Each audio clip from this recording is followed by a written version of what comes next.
second discussant, Dr. Maryam Lustberg from Yale University School of Medicine. And we do have three abstracts that will be presented, and one of those presenters, Dr. O'Donnell, is here in person, so she'll come up and join us for the question and answer. The other two presenters will be with us virtually for the question and answer. Thank you, Dr. Lustberg. Thank you so much for joining. And I have the pleasure of presenting three wonderful abstracts to you on fertility and breast cancer survivorship, and a third abstract on fasting. And I promise they will all fit together. So the three abstracts that I will be presenting, the first two go together. Abstract 1778, which evaluates the safety of assisted reproductive technologies before and after anti-cancer treatment in young women with breast cancer. Abstract 848 specifically focuses on the safety of assisted reproductive technologies in young women with germline BRCA1 or 2 alterations having a pregnancy after breast cancer. And the third abstract is a pilot study to assess prolonged overnight fasting in breast cancer survivors in the Longfast study. And the first two authors will be present virtually. The third author, Dr. O'Donnell, is here in the panel with me. So starting with the first two abstracts, we have a wealth of evidence and published guidelines reinforcing that fertility preservation is crucial and important aspect of cancer survivorship care in patients with cancer who are in reproductive ages. Here you see guidelines from both ASCO and ESMO emphasizing the importance of discussing fertility preservation to patients so that they know all their options. Just a quick aside that in 2021, we also had an update that ovarian tissue cryopreservation was also considered a standard therapy for fertility preservation, in addition to the more well-known or well-practiced controlled ovarian stimulation for oocyte and embryo cryopreservation, which is considered a standard of care for young women with breast cancer wishing to preserve fertility. We have dozens of studies establishing the safety of these methods, although less published evidence on assistive reproductive technologies in breast cancer survivors after completion of anti-cancer treatment. And many patients and oncologists worry about the safety of assisted reproductive technologies in young women affected by breast cancer, particularly those patients who have hormone-sensitive tumors. And this has been one of the many barriers faced by patients in terms of being referred to oncofertility consultations and having this option discussed with them. And similarly, there is some limited evidence in the BRCA1 and 2 alterations, patients with these alterations. We do have evidence that they may be more vulnerable to the effects of cytotoxic chemotherapy on their ovarian reserve.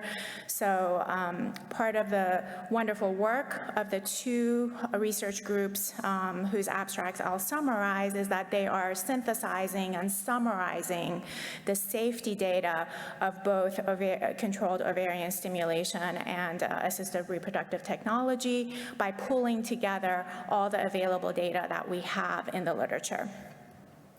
And this point we'll come back to, which is that in addition to safety data, barriers have included implementation of oncofertility, and these barriers have included awareness, access, and financial constraints. So the two abstracts that are complementary by Drs. Orecko and Condorelli with senior author Dr. Matteo Lambertini, I will discuss them together, abstracts 848 and abstract 1778. So starting with Condorelli et al. In abstract 1778, this was a systematic review with no date restriction up to June 30th, 2021. They included case control or cohort studies that compared survival outcomes of women who underwent controlled ovarian stimulation or assisted reproductive technology before and after breast cancer treatments, compared to breast cancer patients not exposed to these strategies. Here you see the diagram of the studies included, including 15 studies with over 4,000 patients, 11 studies reported outcomes of patients who underwent controlled ovarian stimulation, and 4 studies reported outcomes of survivors who underwent assisted reproductive technologies. And by assisted reproductive technology, we're talking about in vitro fertilization, embryo transfer, and other measures to help achieve a successful pregnancy. Reasons for exclusion of studies included overlapping populations, absence of a control group, small case series, and not having oncologic outcomes. The results were very reassuring. These forest plots describing breast cancer recurrence in patients undergoing ovarian stimulation showed that there was no adverse effects in recurrence rates in breast cancer. Similarly, focusing on the patient population with hormone receptor positive disease, again, use of ovarian stimulation was not associated with worse disease outcomes. In terms of the assisted reproductive technologies, again, we see no adverse effect in recurrence in survivors. So all reassuring data, again, emphasizing that oncofertility is a standard of care and should be discussed with every patient. In terms of what effect these measures did have, they did delay the initiation or time to start of systemic chemotherapy by about 6 days. However, this was not associated with worse outcomes.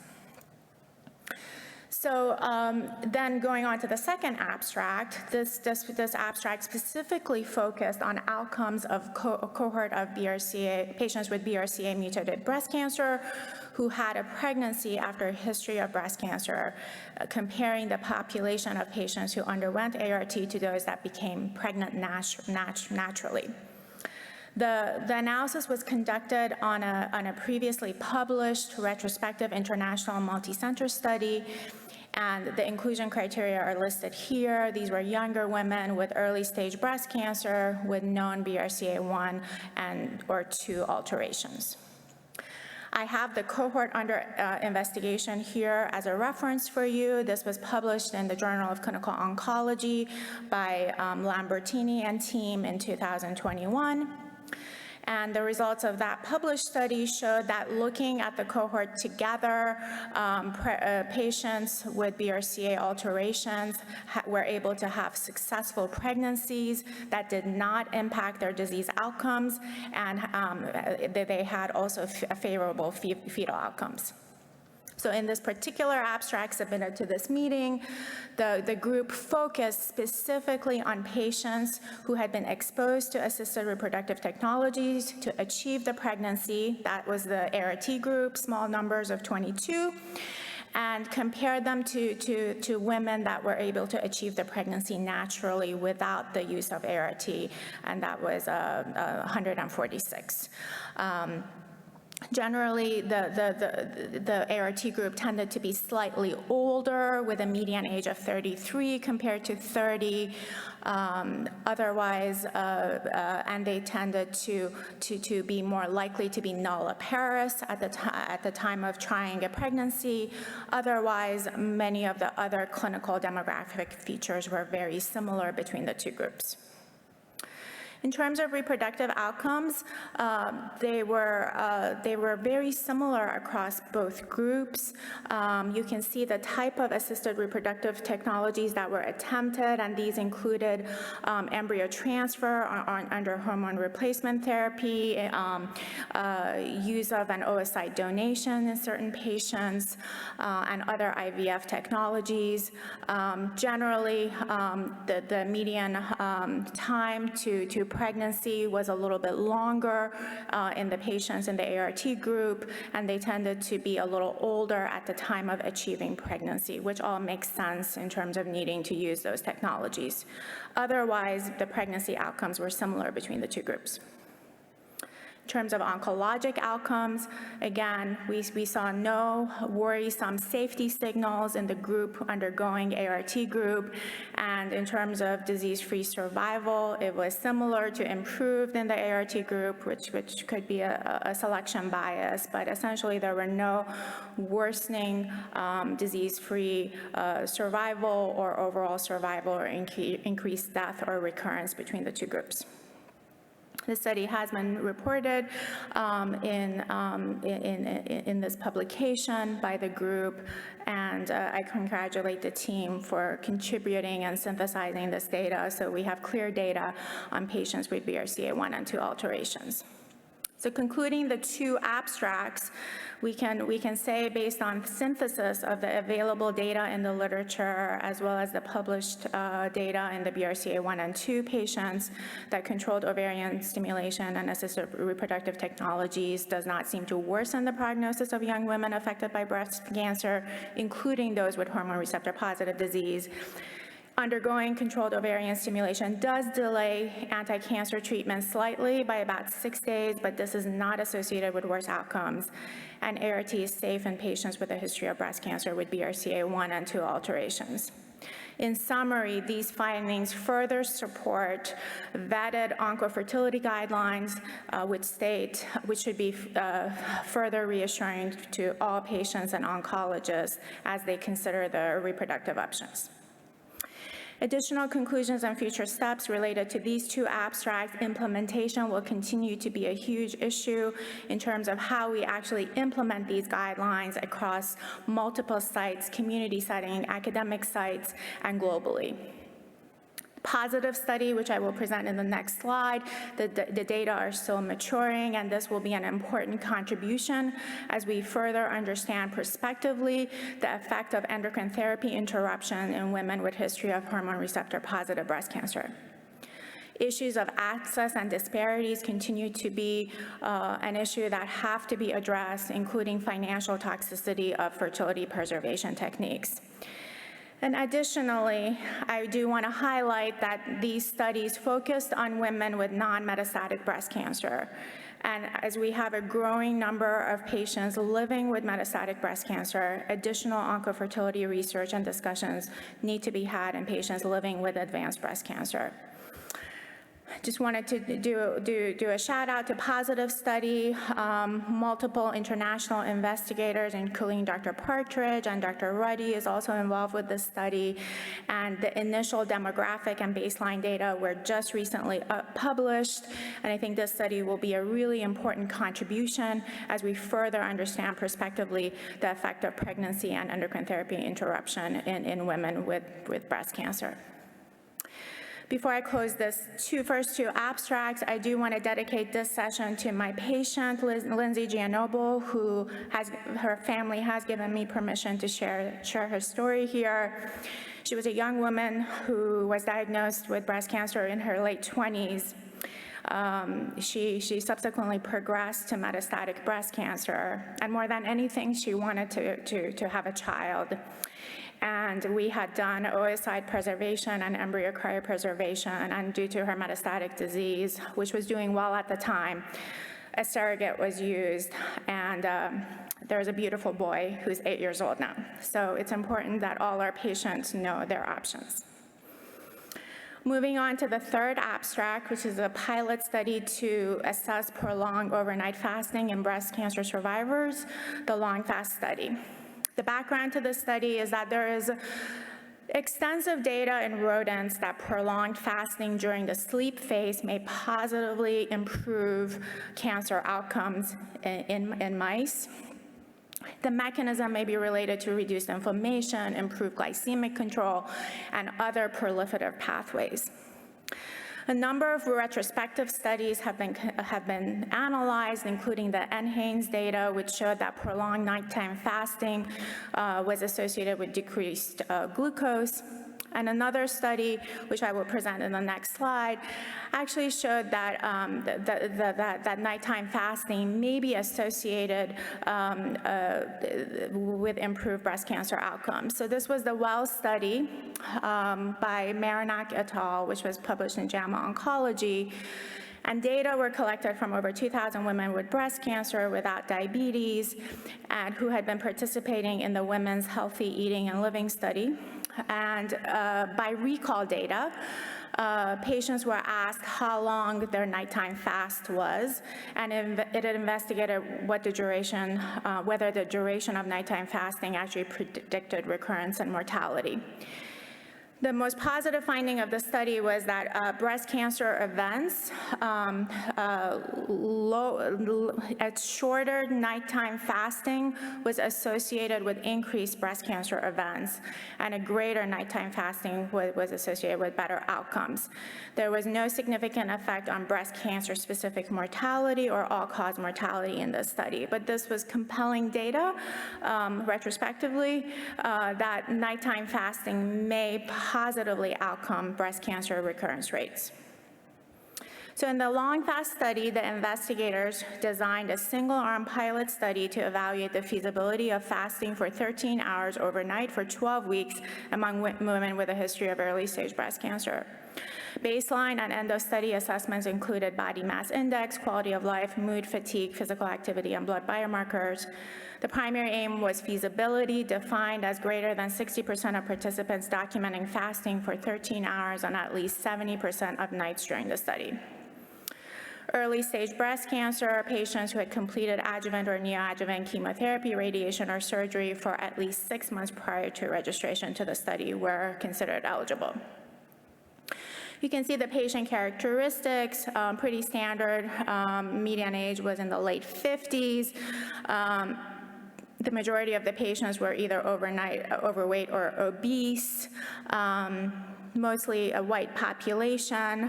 ER positive was the most common subtype, and kind of evenly distributed across stage 1 and 2, with a minority in stage 3. The majority had received some type of IV chemotherapy for their adjuvant or neoadjuvant treatment. What the results showed was that it was feasible for women with these characteristics to fast for greater than 13 hours. Here you see the average hours fasted and the proportion of days that they were able to fast greater than 13 hours. All the measures met the feasibility criteria that I initially presented. As you can see, as time goes on in the study, there was a trend toward lowering of those proportions, but they still fell within the feasibility criteria.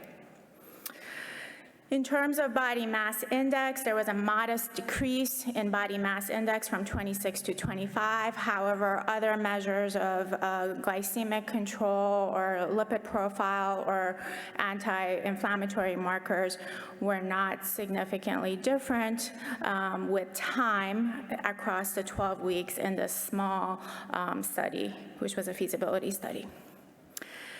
There were positive improvements in depression, anxiety, and fatigue as time progressed, and these are documented here.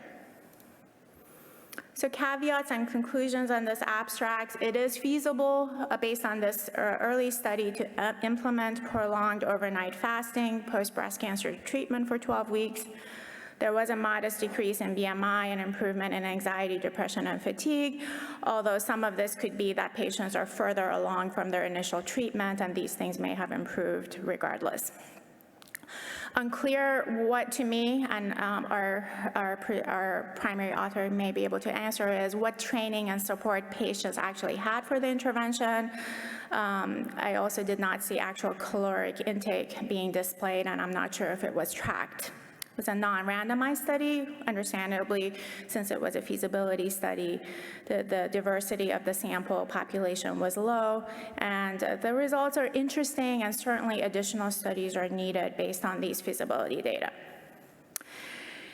I do want to just highlight one published randomized study that was not in the cancer population, that was recently published in JAMA Oncology, in JAMA Internal Medicine, which looked at intermittent fasting for 18 hours, not the 13 hours in this study, as a weight loss measure. And in this study, there was no difference in weight loss between the two groups, and they specifically did not control for caloric intake, and basically the two randomized group where a group that ate 3 structured meals and a group that essentially fasted from 8 p.m. to 12 p.m. the following day. Obviously, a completely different study population, but I think important that in terms of weight loss itself, intermittent fasting may not be beneficial, although whether it has positive outcomes on cancer events, that's something that we need to design larger studies to evaluate. So how did these 3 different abstracts come together? I think they all focus on how can we best preserve quality of life and reduce chances of recurrence in a patient-centered way. And the best way I can summarize them is through the cancer survivorship framework, where we see our treatments having certainly physical effects and psychological effects. We're always worried about recurrences and progressions, and we're concerned about health promotion and managing the chronic comorbidities of our patients. So all these studies touch on all these different areas, and studying them and putting them in the context of the survivorship framework is helpful. And I will end by saying that although all these studies focused on early-stage breast cancer, there is a focused movement to also address the survivorship needs of patients with advanced and metastatic cancers, and this is an important area for further study. And this is being supported by both NCI and multiple other organizations. Thank you very much. Thank you, Dr. Lustberg, for an excellent discussion. We have a few minutes for questions, so I'll encourage you in the room to go to the microphones, and we do have one online already, which is for Dr. O'Donnell, asking about whether the increased length of nighttime fasting was associated with other factors, such as increased length of sleep or other health associations, such as exercise, mindfulness, or other factors that might have impacted health. So these are really important questions.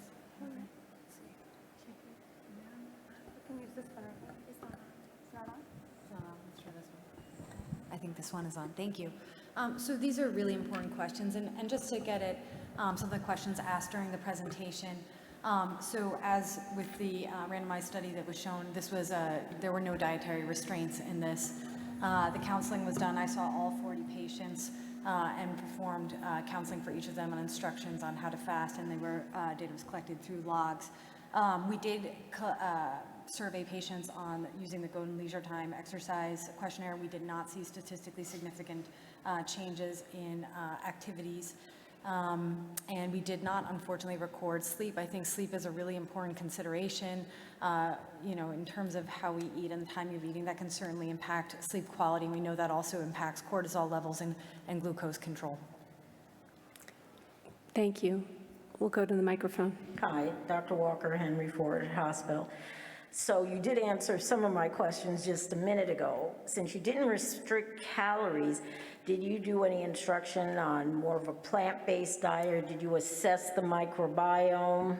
I wish we had the funding to assess the microbiome. That would be fascinating. No, so, it's great that you highlighted Catherine Marinak's work. She's done a really beautiful job at examining the well data and observed that, as noted, those women who fasted for less than 13 hours per night had an increased risk of breast cancer recurrence. So in full disclosure, I'm a multiple myeloma doctor. I'm also the director of lifestyle medicine at MGH, a clinic I founded in 2016. 85% of the patients I see are breast cancer patients, and 90% of them come to me seeking advice about weight loss, about the impact of their weight on their breast cancer outcomes, and exercise. And so that was a huge factor that influenced why we chose to do the study that we did.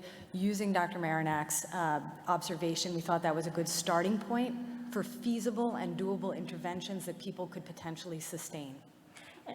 And so I was going to say, I know you didn't have a lot of diversity in your patient population. And so, given I'm a medical director of integrative medicine for Henry Ford, so we're right up the same alley. But did you look at it with your patients at all, or looking at their logs, the type of diet they want? That's why I asked about plant-based versus Mediterranean, and looking at indigenous diets that could be healthier. So I would love to have gathered that. We didn't want our results to be biased and add a layer of diet to it. It would have been nice to collect that information. In terms of the diet that I recommend, though, I certainly recommend a plant-based diet. There are other diets, such as the Mediterranean diet, that have good cardiovascular outcomes that have been well studied and documented, but we did not specifically recommend a diet for the purposes of this study. Okay, thank you.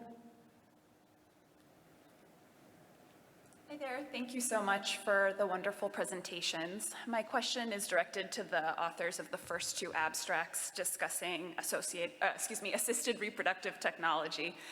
My question is specifically, when we look at patients who had ART after breast cancer, is there any published data that you saw dividing patients by the trigger shot they received, whether they were primed with progesterone or estrogen? Because anecdotally in the ART world, I've seen pretty significant pushback depending on the trigger that is recommended for patients who have hormone-positive breast cancer. So I think it would be interesting if there's any data on that. Drs. Lambertini and Areco?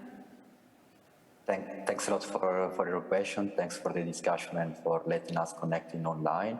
So this is an important point, and unfortunately, most of these small studies that reported on ART following treatment completion did not actually report precisely on the type of stimulation that has been used. This is something that we need to address and we need to improve. However, something I wanted to stress is that the standard of care in this field is fertility preservation before starting anti-cancer treatment. There we have much more data, as Dr. Areco has shown in his meta-analysis, and also on the type of stimulation, the type of triggering, and the different type of hormonal manipulation that can be made. Following treatment completion, data are much less strong and with a lot of missing information. Thank you so much. We'll take one more question. Good evening, I'm Lindsay Livingston. I am a triple-negative breast cancer survivor and the founder of Survive Her, my nonprofit. Prior to receiving neoadjuvant chemotherapy, I underwent egg preservation or oocyte preservation, after which I proceeded with 15 rounds of chemotherapy, breast bilateral mastectomy, breast reconstruction, and I am a BRCA1 gene mutation carrier. Therefore, I had a salpingo oophorectomy. Do you have, and speaks to the abstract number 2, do you have any data that supports success in pregnancy for women who are without their ovaries and fallopian tubes? I simply just have my uterus. Thank you very much for this question. Indeed, a very important one. So I don't have data on these specific issues, but this is something that is feasible and is possible to carry a pregnancy even without the ovaries. However, I don't have specific data on a safety perspective in breast cancer survival in this field. We are working on the same study that we have just presented to try to kind of increase the sample size and prolong the follow-up to provide more solid data on these regards, and also to provide more solid answer on the type of ART that has been used in this setting, including among patients that receive risk-reducing surgery. So I hope that in a few years from now we can hopefully address this question more precisely. Thank you. We'll move on to our final discussant, Dr. Tara Samp from Yale Cancer Center.